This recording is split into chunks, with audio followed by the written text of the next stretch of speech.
അമ്പടി കേമികളെ പ്രായം കുറയ്ക്കാൻ വേണ്ടി മക്കളെ മുറിയിലിട്ട് പൂട്ട കണ്ണട മാറ്റി വയ്ക്കുക. ഇന്ന് ഞാൻ കാണിച്ചു തരാം. തരില്ല ഞാൻ, ഇത് ആർക്കും തരില്ല. ഇന്ദുന്റെ അടുത്ത കളി. പോയിട്ട് എത്ര നേരം മനുഷ്യ കിട്ടിയോ? കടയായ കട മുഴുവൻ അരിച്ചു പെറുക്കി ഒടുവിൽ ഒരെണ്ണം കിട്ടി. മഹാഭാഗ്യം. എന്റെ എന്തു വെറുതെ കണ്ട കടച്ചവണയൊക്കെ വാരിത്തേച്ച് ഉള്ള ചന്തം കൂടി കളയണ്ട. അസൂയ എല്ലാവർക്കും തോന്നും. ചേട്ടാ സത്യം പറ, എന്നെ ഇപ്പൊ കണ്ട ഒരു പ്രോസ്റ്റിറ്റ്യൂട്ടീവ് ലുക്കില്ലേ? എന്റെ ദൈവമേ, അവിടെ ഒടുക്കത്തെ ഒരു ഇംഗ്ലീഷ്. എന്റെ തലവിധി. എന്റെ ഇംഗ്ലീഷിന് എന്താ കുഴപ്പം? നിങ്ങൾ പാന്റും ഷർട്ടും ടൈയോ ഒക്കെ ഇട്ടിട്ട് എപ്പോഴും അങ്ങനത്തെ ഒരു ലുക്കിനെ പറ്റി പറയാറില്ലേ? എടി അത് എക്സിക്യൂട്ടീവ് ലുക്ക്. നീ പറഞ്ഞതിന്റെ അർത്ഥം എന്താണെന്ന് നിനക്കറിയാമോ?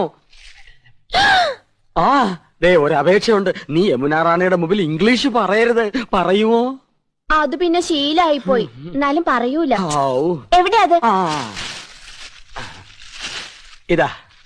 അയ്യോ, ഇത് നീളം വളരെ കുറഞ്ഞു പോയി. എന്നെ കൊണ്ടൊന്നും പറയിക്കണ്ട. നീ നീലി വൃങ്കാതിയുടെ മോഡല. ഇങ്ങോട്ട് തിരിഞ്ഞു കടി.